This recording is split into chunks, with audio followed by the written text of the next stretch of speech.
Hello everyone, তোমরা সবাই কেমন আছো? আশা করি সবাই খুব ভালো আছো। আমিও খুব ভালো আছি। আমি পূজা, তোমাদের সাথে শেয়ার করতে চলে এলাম আবারও একটা নতুন ব্লগ ভিডিও নিয়ে। প্রথমেই সবাইকে জানাই শুভ মাঘী পূর্ণিমার অনেক অনেক শুভেচ্ছা ও ভালোবাসা। তো আজ ছিল মাঘী পূর্ণিমা, তাই কিন্তু সকাল সকাল গোপুসোনার সেবা দিয়ে নিলাম। তারপরে চলে আসলাম আজকে সকালের ব্রেকফাস্ট নিয়ে। আজকে সকালের ব্রেকফাস্টে ছিল লুচি আর ছোলার ডাল। তো সেটা দিয়ে কিন্তু আমি ব্রেকফাস্টটা সেরে ফেললাম। তারপরে চলে আসলাম সোজা রান্নাঘরে। আর তোমাদের তো বলেইছিলাম আগের ব্লগে আজকে একটু ছোটো মতন পার্টি আছে আমাদের বাড়িতে। আর দেখো কতগুলো কাতলা মাছ, তোমাদের দাদাভাই আর বাবা মিলে আজকে সেই ভোরবেলা গেছিলো বাজারে কাতলা মাছ আর এই আমুদি মাছগুলো নিয়ে এসেছিলো। তারপরে কিন্তু বেলাতে চিকেন নিয়ে এসেছিলো। আর আজকে তো আমাদের বাড়িতে ছোটো করে একটা পার্টি আছে আমাদের বিবাহবার্ষিকী উপলক্ষে। তো দেখো এদিকে তো মা মাছ কাটছিল, তারপরে আমি চলে আসলাম রান্নাঘরে।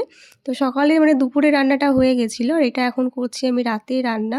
আজকে রাতে যে পার্টিটা আছে ছোটো করে আর কি, ঘরোয়াভাবেই।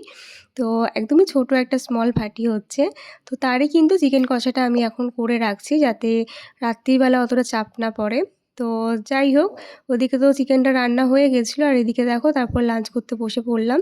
তো আজকে লাঞ্চে ছিল স্যালাড, লাল শাক ভাজা আর কাতলা মাছের ঝোল। তো সেটা দিয়ে কিন্তু আমি, তোমাদের দাদাভাই আর আমার বোন তিনজনে মিলে কিন্তু লাঞ্চটা সেরে ফেললাম।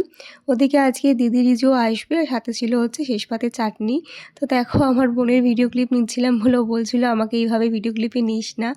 যাই হোক, ওখানে তো ওরা খাচ্ছিলো, সাথে আমিও লাঞ্চটা কমপ্লিট করে নিলাম। তারপরে কিন্তু দুপুরবেলা একটু রেস্ট নেওয়ার পরে চলে আসলাম আবার বিকেলবেলা। এখন আমি করছি ভেজিটেবলটা ভাজা। আশা করি দেখে বুঝেই গেছো আজকে মেনুতে কি আছে। তো আজকে আমার অ্যানিভার্সারি স্পেশাল মেনু হচ্ছে চিকেন কষা, সাথে ফ্রায়েড রাইস আর হচ্ছে আমুদি মাছের ফ্রাই। সেটাই হচ্ছে আজকে আমার অ্যানিভার্সারি স্পেশাল মেনু। তো আমি এখানে সব কিছু ভেজে ভুজে রেখেছিলাম। তো ওইদিকে রাইসটা কমপ্লিট হয়ে গেল, পরে সেটা তোমাদের সাথে দেখাবো। তারপরে দেখো দিদিরাও তো চলে এসেছিলো, আর এখন দেখো আমার অ্যানিভার্সারি উপলক্ষে তোমার দাদাভাই সেই কাকিনাড়া থেকে ফুচকা এনেছিল। তো সেটা দিয়েই কিন্তু আজকে আমার অ্যানিভার্সারি ফুচকার স্টল বসে গেছে। এটাই বলছিলাম, সবাই মিলে হাসাহাসি করছিলাম যে অ্যানিভার্সারিতে আমরা আজকে ফুচকার স্টল দিয়েছি, ফুচকাটা আমি সার্ভ করছি।